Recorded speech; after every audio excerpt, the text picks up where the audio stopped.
하나님 말씀은 이사야 43장 19절입니다. 하나님 말씀은 이사야 43장 19절입니다. 이사야 43장 19절입니다. 보라, 내가 새 일을 행하리니 이제 나타날 것이라. 너희가 그것을 알지 못하겠느냐? 반드시 내가 광야의 길을, 사망의 강을 내리니. 아멘. 말씀 제목은 하나님만이 대안이시다 라는 제목으로 말씀을 나누도록 하겠습니다. 하나님만이 대안이시다 라는 제목으로 말씀을 나누도록 하겠습니다. 우리가 하나님이 대안이신 거 알고 있고요. 또 교리로도 알고 실제로 하나님만이 나의 대안이시다 라고 하지만 문제는 대안이 되시는 하나님을 경험한다는 것이 쉽지 않다는 겁니다. 왜 그러냐면 우리 현실 속에서 하나님은 살아계시다고 하는데 그 살아계시는 하나님이 도대체 어떤 상황과 어떤 환경과 여건 속에서 즉각 간섭해 주시면 좋겠는데 그렇지 못할 때가 있다는 거예요. 많은 18세기, 17세기에 이송주의가 판을 칠 때 종교는 사라질 거다. 특별히 기독교의 하나님을 믿는 사람들은 다 사라질 거다, 역사에서. 스피노자가 이 세상이 멸망을 할 때에 나는 한 그루의 나무를 심겠다라고 했던 것은 뭐냐면, 스피노자는 철저하게 무신론자입니다. 그리고 기독교를 굉장히 적대시했던 사람 중에 하나인데, 결국은 신이 뭐 있냐? 인간이 자신의 어떤 자조적인 능력을 가지고 멸망한다 하더라 난 내일을 하겠다. 그건 난 사과나무 심겠다. 라는 말이에요. 또 보면 주체적인 인간으로서 나는 삶을 살겠다고 하는 그런 의미가 있지만 사실상 왜 그런 말들이 나왔는가? 생명을 잃어버린 기독교, 또 하나님의 능력을 잃어버린 기독교, 그리고 하나님의 은혜와 놀라운 어떤 하나님의 임재가 사라져버린 기독교는 말 그대로 종교입니다. 그리고 종교 이상도 그 이하도 아니게 될 때에 대체 가능해요. 다른 걸로. 그러니까 세상 것과 모든 것으로 대체가 가능한 소위 말하는 그런 게 되어버리고, 여러분 좀 이상하지 않습니까? 유럽을 가보면 저렇게 어마어마한 성당들이 이렇게 있을까? 사실 세계 1차 대전, 2차 대전이 없었으면 어마어마한 성당들은 더 있었어요. 불타고 많이 사라졌는데 복원하는데 돈이 너무 많이 드니까 중요한 것들만 복원을 했지 사실 너무나 많이 파괴됐거든요. 그렇다고 한다면 우리는 깊이 생각해 볼 게 그 시대에 중세시대 때 가톨릭 신자들이 얼마만큼 믿음이 좋았던 건가. 그들의 돈을 그렇게까지 쏟아부으면서까지 성당을 짓고 했던 그들. 그리고 그 대단한 신앙을 갖고 있는 것 같은데 오늘날의 유럽 사회가 완전히 이제 세속화되어 버리고 하나님을 떠나버리는 그런 일들이 벌어졌습니다. 왜 그럴까?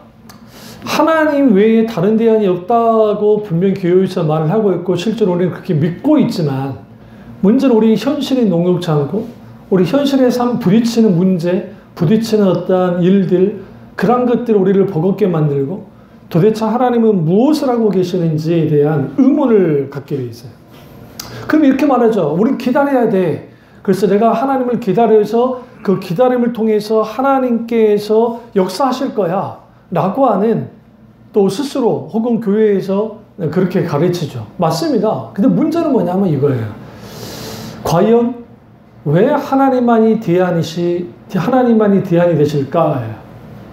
여기서 중요한 게 하나님이 내게 대안이 되지 않는다고 할 때 우리는 도전을 받습니다. 어떤 도전을 받냐면 과연 하나님은 살아계신가? 첫 번째. 두 번째, 하나님은 도대체 내게 어떤 분이신가?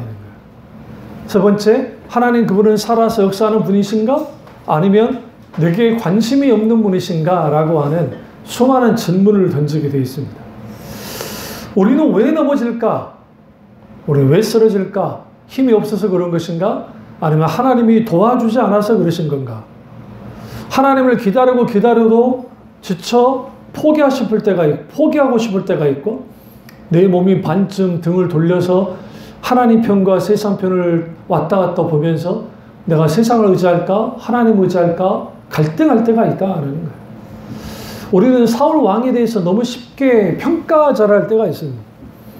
사실은 사울 왕은 그렇게 평가절하할 만큼 못난 왕이 아닙니다. 왜냐하면 우리가 만약에 사울의 입장이었다고 한다면 우리는 좀 뭔가 달랐을 거예요.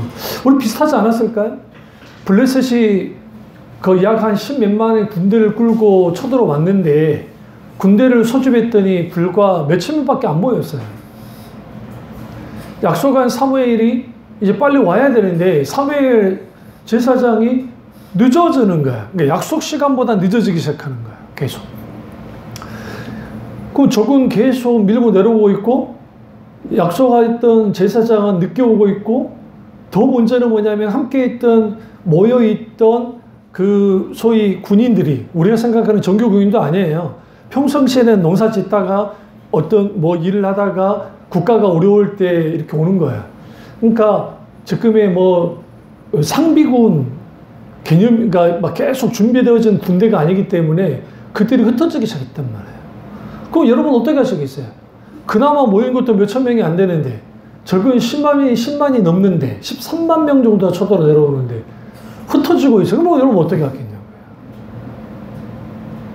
그래서 급하게 사울이 제사를 지내버린 겁니다. 제사를 지내고 싸우고 올라간다 했으니까. 여기서 하나님은 뭘 보시냐면 우리가 하나님이 대안이 되지 않는다고 생각할 때 혹은 대안이 되지 않는 것 같은 상황이 벌어질 때 일단 하나님은 우리보다 템포를 늦추고 딱 보여줘요. 우리가 어떻게 반응하고 있는가. 그러니까 나의 반응이 우리가 어떤 문제 앞에서 나의 반응이 나의 말이 나의 행동이 나의 생각이 이게 어떠하냐가 내가 지금 어떤 상태인지를 보여주고 있는 거예요. 그러니까 우리 너무 다시 한번 말씀드릴게요. 너무 쉽게 광야 이스라엘 백성들을 우리는 폄하해요. 아유, 어떻게 저럴 수 있을까? 그런데 성지순례 한 번을 갔다 오시면 너무너무 사람들이 이해한다는 거예요. 근데 이제 성지순례하는 그 목사님이 그 말씀하신 적이 있는데 목사님들이 우리 목사님들이 광야 투어를 그렇게 싫어하신대요. 평신도들은 광야 투어를 가는데 왜 그러냐면 너무 뜨거우면 버스를 타고 네모진 버스를 타고 가도 열기 때문에 에어컨을 아무리 틀어도 거기도 더워요. 제가 유럽에 갔을 때 그때가 뭐 여름이 아닌데도 불구하고 딱 그 이탈리아로 딱 들어갔을 때 갑자기 고온 기온이 있어가지고 에어컨을 틀었는데도 굉장히 더웠어요. 그 안에도. 그러니까 거기 들어가면 막 쪄 죽어요. 근데 문제가 있어요. 광야 투어라는 게 걸어야 돼요. 짧게는 3시간, 길게는 반나절. 그러면 어떻게 하냐면 우리 1.5리터 꽝꽝 언 물과 이것을 한 3병 정도로 준비하는 거예요. 2병에서 3병. 근데 목사님들이 말을 잘 안 듣는데 나는 평상시 물을 잘 안 마셔. 나는 더위를 잘 안 타. 그래서 500개 이 작은 이 물 같은 한 2병 정도 딱 챙겨가지고 가다가 거기에 중간에 이제 난리가 나는 거야. 그럼 가이드분들이 어떤 분들이에요? 이미 알고 있어. 말 안 들을 거. 그러니까 그분들이 되게 여분의 것을 해가지고 가서 이제 한단 말이죠. 근데 그걸 한 번 하고 나오면 그냥 10분도 안 돼서 뭐가 나와요? 불평불만이 나와요. 우리가 돌아갑시다. 이 정도면 됐네. 가장 말 안 듣는 집단 그 분들이 누구야? 목사님들. 목사님 주로 시키는 입장이잖아요. 누구 지도받는 입장이 잘 아니잖아요. 그러니까 그러다 보니까 목사님들 달려가지고 막 가다가 그늘에 딱 들어갔을 때 바람이 싹 불어주면 그때 이 더위가 싹 가져져요. 이게 구름기둥이구나. 여기서 문제가 있어. 그늘에만 계속 있으면 좋겠는데 또 밖으로 나가야 돼. 그래서 그렇게 해요. 우리가 그럼 왜 광야 이스라엘 백성들이 광야에서 그렇게까지 하나님께 불평만 했을까? 하나님이 대안이 안 된 거예요, 광야에서. 근데 대안이 안 됐나? 실제는 대안이 되셨죠. 왜냐하면 구름기둥과 불기둥으로 그들을 지켰고 만나를 내려서 먹게 했고 물을 내셨고 어쨌든 다 해주셨단 말이에요. 그런데 문제는 뭐냐면 그들이 원하는 대안이 아닌 게 문제인 거예요. 저와 여러분이 하나님을 믿을 때 언제 갈등을 하냐면 하나님이 내가 원하는 정도까지 해주면 좋겠는데 그 정도가 아닌 거예요. 내가 주의 종으로 부름을 받았으니까 적어도 한 100만 명을, 아니면 못해도 5천 명을, 아니면 몇백 명이라도 목회하는 목사가 돼야 되는데 그렇지 못한 분들이 수두룩하거든요. 그랬을 때 딜레마죠. 과연 나는 무엇을 하기 위해서 하나님이 나를 부르셨는가? 하나님이 나에게 일하라고 나를 부르셨는가? 내게 업적을 쌓으라고 부르셨는가? 아니에요. 하나님이 원하는 것은 너는 내게 순종하라고. 네게 맡겨진 그릇만큼 순종해. 나와 동행해. 동역해. 그럼 나는 그걸로 좋게 라는 거예요. 그러면 하나님이 내게 대안이 돼야 되는데 그 대안이 되시는 하나님, 그 하나님이 내게 진정한 대안이 되려면 어떻게 해야 되는 거예요? 첫째로 하나님 아닌 다른 것을 의지하면 안 됩니다. 이게 어려워요. 우리는 흔히 하나님 아닌 다른 것을 의지하지 않아야 된다는 거 알아요. 종종 우리 사모랑 이제 거리를 쭉 가다 보면 그 로또 1등인데 6번, 그 다음에 2등이 25번. 아니 그냥 가는데 왜 갑자기 줄이 막 서 있어요? 뭐 지금 맛집도 아닌데 우리 궁금하잖아요. 궁금해서 가보면 그 줄이 쫙 서 있어요. 그럼 사람들이 줄 서고 줄이 빠지면 또 줄 서고 사고 줄 서고 사고. 그 제가 수학에는 뭐 그렇게 대단한 사람은 아니지 뭐 잘 못했지만 그래도 많이 사니까 되는 거 아닐까? 다른 데보다 많이 팔리잖아요. 어쨌든 거기는 불과 멀리 떨어지지 않는 거기에도 로또 가게가 있는데 거기는 사람 아예 가지도 않고 거기만 남대문에도 있고 종로에도 있고 몇 군데 있어요. 그런 데가. 그럼 사람들이 줄이 쭉 서 있어. 그때 한번 문득 떠오르는 게 뭐냐면, 야, 저 롯데 판매하는 분들이 로또구나. 그분들이 제일 로또요. 왜냐하면 그분들은 개수 팔면 돈 받잖아요. 자기들 그 수수료 개수 자기들이 받잖아요. 수수료. 그리고 1등이 당첨되면 제가 알기로 3천만 원인가 뭐 2천만 원인가 일시불로 그 판매처가 받아요. 판매처가. 근데 또 그러니까 개수 팔리면 수수료 그 사람들은 그냥 뭐 하지 않아도 그냥 돈을 버는. 더더군다나 명절 기간 되면 더 하잖아요. 가족끼리 극자고 해가지고 하기도 하고. 우리는 그걸 보면서 문득 어떤 생각이 들었냐면 참 삶이 팍팍하니까 그거라도 해서 일주일간 내가 당첨이 될 수도 있어 라고 하는 기대 아닌 기대를 가지고 토요일날 그걸 기다리는 거죠. 성격이 급한 사람들은 긁어야 되고 스피드 복권 같은 걸로. 그러지 않는 사람은 연금 복권이나 그걸 해서 이제 하다가 꽝이 되더라도 아쉽긴 하지만 그 다음에 또 사고 그 방송이나 뭐야 이렇게 됐습니다 저렇게 됐습니다 라고 올라오니까 나도 될 것 같은 생각을 하는 거예요. 인간은 대안이 없으면 하나님 그분을 대안 삼지 않으면 썩어진 동아줄이라도 잡고 싶어요. 문제는 뭐냐면 하나님이 썩어진 동아줄처럼 여겨진다는 거야.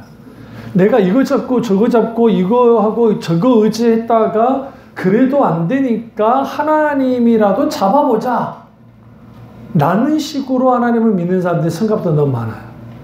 그러니까 하나님만을 의지해야 하나님이 대안이 되시는데 하나님 아닌 다른 것을 계속 의지하다가 안 되니까 그거라도 하나님이라도 해봐야지. 그래서 천부의 의지 없어서 돈 들고 나왔습니다. 하나님 해주십시오.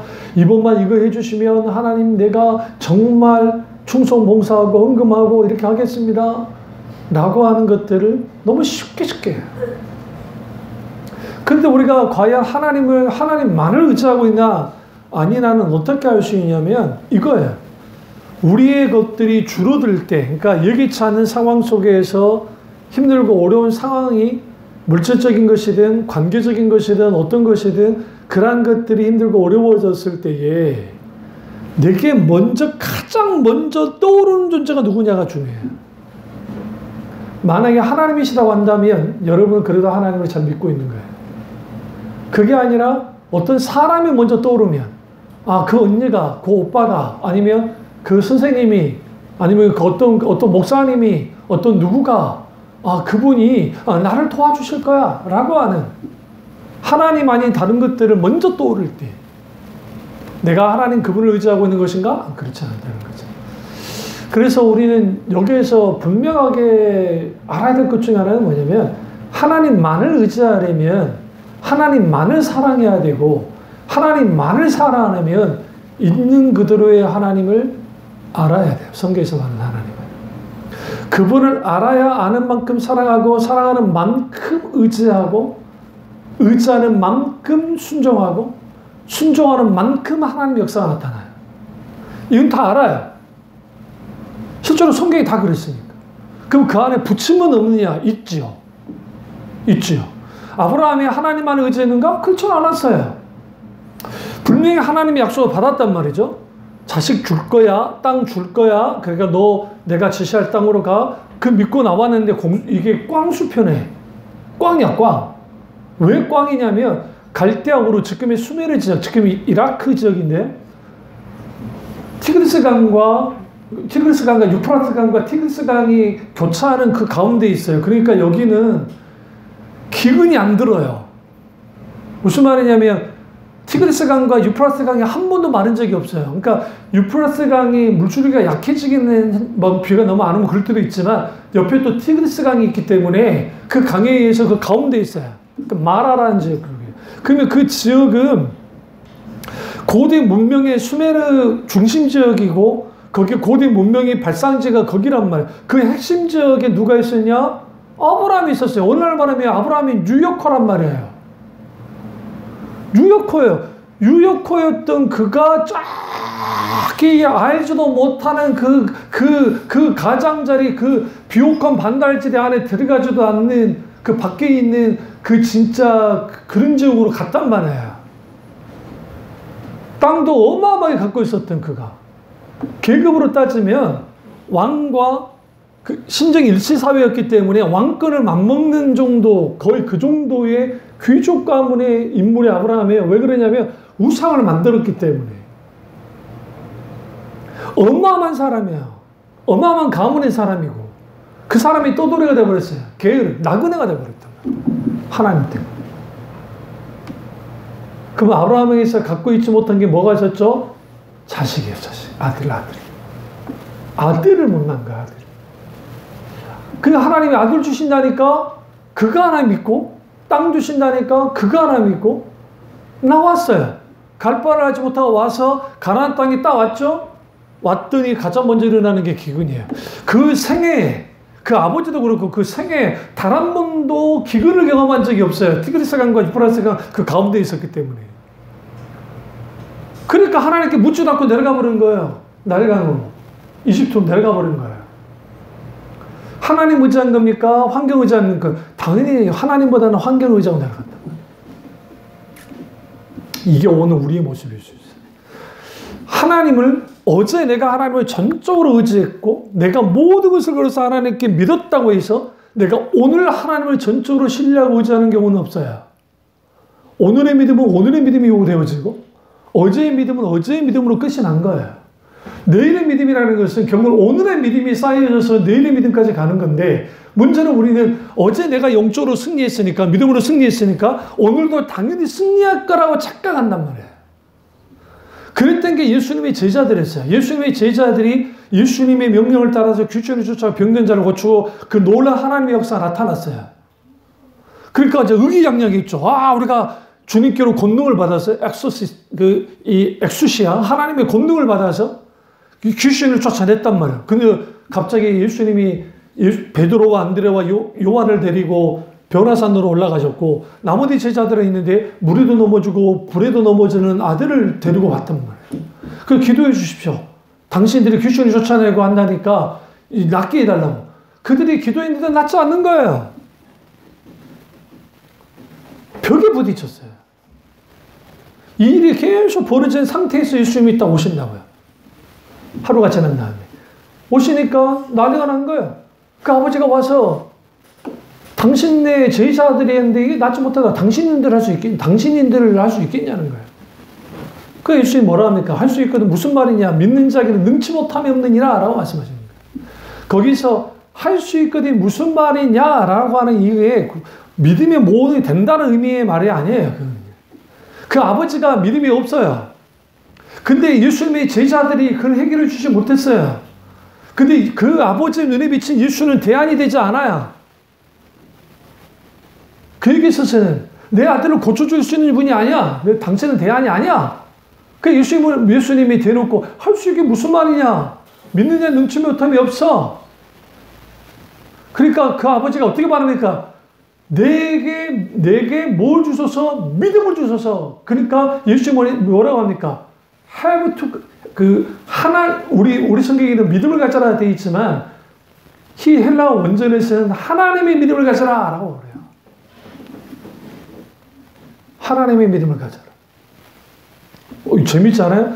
전혀 이게 치유될 걸 믿지 않는 사람에게 하나님의 믿음을 가져라. 우리 이렇게 생각하죠. 내가 믿어질 때까지 기도해가지고 주님 믿습니다. 믿을 줄 믿습니다. 그게 믿음이라 생각해요. 그냥 자기 신념에 불과해요. 믿음은 그렇지 않고, 믿음은 하나님께로부터 오고 말씀으로 통해서 오고 하나님의 약속에 대한 신뢰를 내가 하는데, 나는 하나님 그 말씀, 그걸 믿을 수 없는 존재예요. 그런데 성령께서 나를 그렇게 믿게 만들어요. 그래서 하나님의 믿음을, 내게 믿음을 주소서. 예수님이 어떻게 합니까? 아이를 데려오라. 그리고 귀신을 쫓아냅니다. 즉시 성경이 말하면 나았더라. 그리고 그 아버지를 위로하고 아들을 위로하고 보내고 난 다음에 제자들이 슬며시 와서 우리는 왜 안 된 겁니까? 이런 종류의 귀신은 기도 외에는 불가능하다. 그럼 제자들 기도하지 않았을까요? 했죠. 안 했을까요? 그냥 마구잡이로 했을까요? 여기에서 중요한 것은 기도라는 것. 이번에 또 칼럼에도 다음 주 주보에 칼럼에 올라가겠지만, 기도는 결국은 이 원수는 또 많은 사람이 기도에 자기 덫에 빠지는데, 내가 기도의 양을 많이 하면, 내가 열심히 뭔가를 하면 그 기도가 역사가 일어날 거라고 하는 기도 공력에 대해서 믿어요. 성경은 기도 공력에 대해서 전혀 말하지 않아요. 가르치지 않아요. 근데 한국 기독교가 뭐와 결합됐기 때문에, 샤머니즘과 결합이 되어 있기 때문에, 내가 기도를 많이 쌓고 기도의 재단을 많이 쌓고 쌓으면 그 기도 재단에 의해서 거기에 놀라운 역사가 나타날 거라고 생각하고 공덕신앙을 가르쳐 놨단 말이에요. 그게 아니라 하나님은 우리의 구할 바를 다 알아요. 근데 왜 우리는 구해야 된다 했죠? 기도해야 된다 했죠? 그것은 내가 내 능력이 아니라 주님이 도움이 없이는 안 된다는 알기 때문이고, 첫 번째. 두 번째는 내가 기도함을 통해서 하나님과 동역하기 위함이고, 세 번째는 내 기도를 통해서 하나님이 역사하시기 때문에요. 아버지 뜻과 맞을 때. 우리가 기도하지 않으면 하나님의 역사는 일어나지 않아요. 물론 이유는 있어요. 우리가 했던 기도는 땅에 떨어지지 않아요. 하늘로 올라가요. 이게 공력으로서가 아니라, 한나가 사무엘을 낳고 난 다음에 하나님께 했던 기도가 나와요. 성경 보시면 그 유명한 기도. 근데 그 기도 속에서 하나님이 대적을 향하여 우리와 번개를 발하셔서 주님이 대적을 물리치시며 라고 하는 그 기도를 해요. 그리고 사무엘이 성인이 되어서 대제사장이 되어서 이제 미스바에서 대성회를 할 때 블레셋이 그것을 하고 쳐들어옵니다. 왜? 갑자기 이스라엘이 대규모로 모이니까 이들이 군사행동을 한다고 미리 이제 생각을 하고 전군을 끌고 온단 말이에요. 그때 미스바에서 뭐 하느냐? 군사훈련, 군사 모집하는 게 아니라 성경에는 사무엘이 뭐냐? 모여서 기도합니다. 사무엘이 기도합니다. 그럴 때에 이렇게 말해요. 이스라엘 백성들이. 사무엘이여, 우리를 위하여, 이 나라를 위하여 기도 시기를 멈추지 마십시오. 다 모아놓고 금식을 선포하고 기도합니다. 그리고 기도하지 않는 죄에 대하여 이제 기도 쉬는 죄에 대하여 사무엘이 지적을 하죠. 기도해야 돼. 그 기도하고 있을 때 무슨 일이 벌어졌느냐? 쳐들어오는데 갑자기 거기에 번개와 우레와 우박이 떨어져 그들을 몰살시킨 겁니다. 그들이 그거 맞고 도망쳐요. 몰살까지는 아닌데. 칼 한 번 안 흔들었는데 무슨 일이 벌어졌어요? 블레셋이 물러났어요. 근데 그 기도가 누구의 기도였어요? 한나. 20, 30년 전에 했던 한나의 기도가 사무엘이 활동할 때 하나님이 그 기도를 들으시고 하나님이 그대로 역사했다. 똑같이. 여기에서 우리가 우리 자녀를 위해서 기도해야 될 이유가 거기에 있고, 우리가 내가 자신을 위해서 기도하는 건 마찬가지지만 성령에 이끌려서 성령으로 기도해야 되는데, 성령의 인도를 따라서 기도하게 나아갈 때, 그분의 민감하게 반응하면서 기도하고 나아갈 때 거기에서 하나님 놀라게 역사하시죠. 마찬가지로 하나님에 대한 데려면 우리는 하나님만을 의지해야 된다. 하나님만을 의지한다는 것은 결국은 하나님 아닌 대안에 대하여 나는 어떻게 내 마음을 쏟고 내 어떤 모든 걸 쏟지 않아야 돼요. 그분만을 의지해요. 아브라함이 그러면 하나님만을 의지했느냐? 그렇지 못했죠. 그래서 엘리에셀을 후기자로 삼으려 하고 이스마엘을 낳게 하고 하는 그런 실수들을 보며, 그러니까 하나님이 13년이라고 하는 침묵기 속에서 하나님만을 의지하는 법을 가르친 거예요. 그런 14년 동안 하나님의 침묵을 기다렸어야 됐어요. 여기에서 중요한 게 기다리는 게 중요한 거예요. 하나님이 대안이 된다는 것을 아는 사람들은 내 문제가 풀리지 않아도, 내 상황이 아직 힘들고 어려워도 여전히 하나님만을 기다리는 거예요. 바보처럼. 아브라함이 바보처럼 13년 동안 기다렸어요. 어느 날 갑자기 99세가 됐는데 어떤 세 사람이 찾아왔어요. 그리고 그 세 사람을 만납니다. 알고 보니 그분 중에 하나가 하나님이셨고 둘이 천사였어요. 인간의 모습으로. 그리고 수태고지를 해주자. 1년 후에 아이를 낳을 거야. 아브라함이 피치고 웃습니다. 말이 안 되죠. 왜? 사라의 경수가 끊어진 지가 몇십 년이 됐는데 어떻게 애를 낳냔 말이야, 도대체. 사라도 그걸 듣고 피치고 웃습니다. 근데 우리 하나님은 참 대단한 분이야. 그것도 알고 또 불어내. 너 웃었지?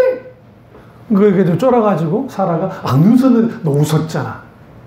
너 그 이름을, 네 애를 낳은 이름은 이삭이라. 이제 이삭이라는 뜻, 이차하크라는, 이삭이라는 뜻 자체가 웃음이라는 뜻이야. 이삭. 근데 여기서 중요한 게 아브라함의 위대함은 뭐였냐면 아주 흔들리지 않고, 전혀 흔들리지 않고 하나님만을 전적으로 신뢰하고 의지하는 믿음을 가졌기 때문이 아니에요. 그도 흔들렸다고요. 사람이니까. 중요한 것은 흔들림에도 불구하고 여전히 하나님 의지하는 끈을 놓치지 않았다는, 이게 신앙의 성패를 갈라요. 하나님만이 대안이 되시려면, 하나님 의지했으면, 이제는 두 번째는 하나님을 향한 진정한 기대감을 가지고 살아야 돼요. 여기서 기대감은 막연한 기대를 말하는 게 아닙니다. 하나님의 약속에 대한 기대를 가져야 돼요. 우리는 내일에 대하여 우리는 많은 청사진을 그려요. 어떤 사람은 내일이 정말 암흑 같고 정말 뭐가 꽉 막힌 것 같은 게 있을 수 있고, 어떤 사람은 내일에 대한 위대한 청사진을 가지고 살아요. 그래서 20대가, 10대가, 20대가, 30대, 40대, 50대가, 60대가 갖고 있는 기대감이란 것들이 있어요. 나이가 또 들수록 적어지지만 하나님에 대한 기대감도 마찬가지죠. 이 부분을 하나님 이사야를 통해서 너는 기대를 가져라 하는 거예요.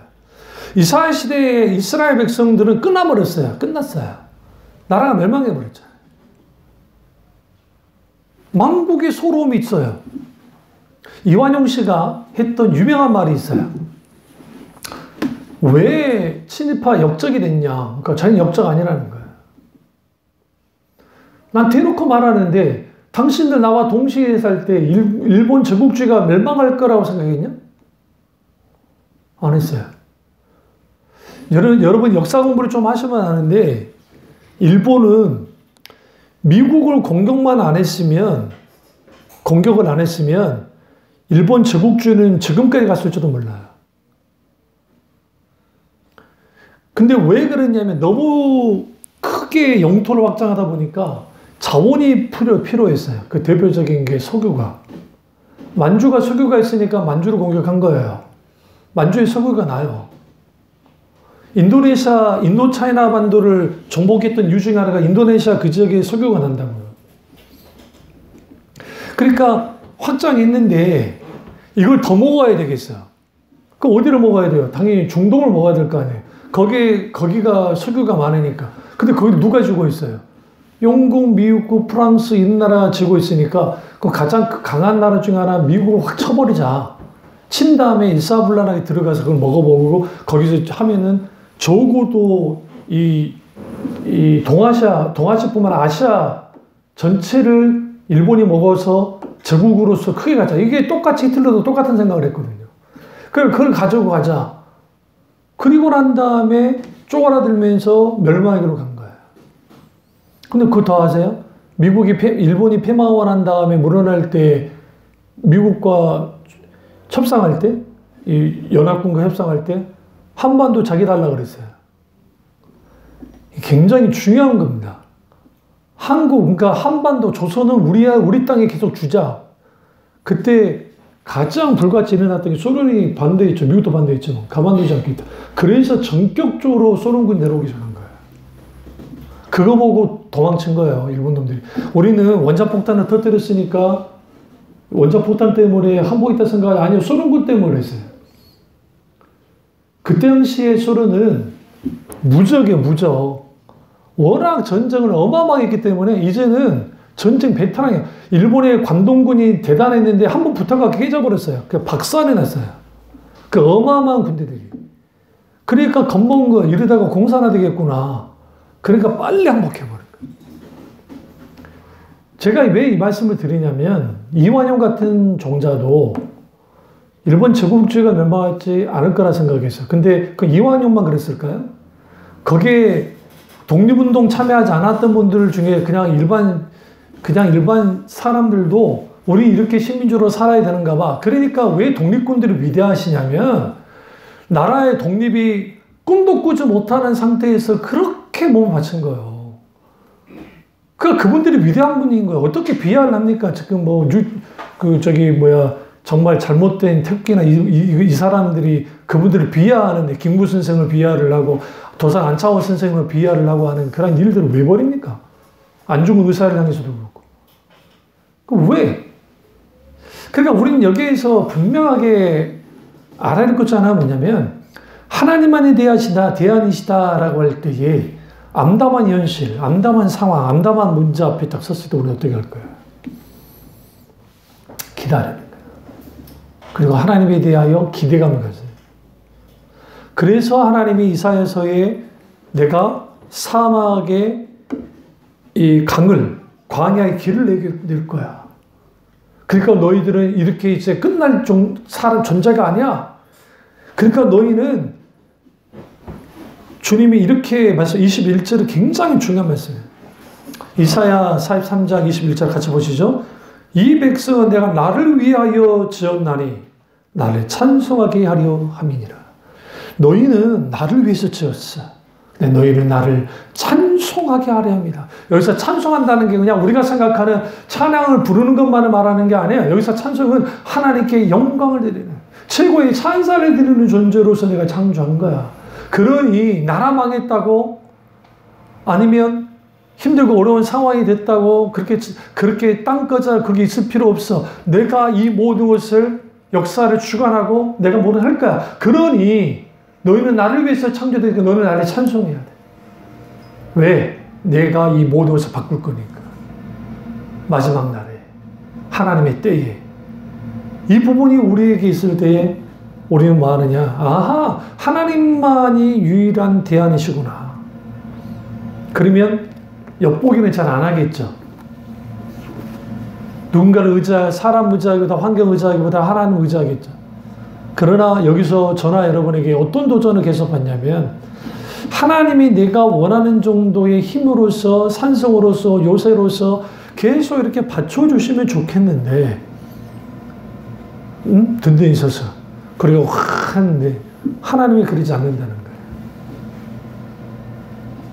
어쩔 때는 멀찍이 있는 것 같고 어쩔 때는 너무 가까이 계셔서 나를 해주시는 것 같고 적당한 거리에 계시는 것 같고 이런 게 이루어집니다. 그리고 우리가 하나님과 함께 그분만을 의지하고 같이 동행하는 삶, 하나님 중심적인 삶을 살아내면 좋겠는데 우리는 어린아이 같아서 하나님처럼 뿌리치고 내 마음대로 다니고 싶어하는 그런 것들이 있단 말이에요.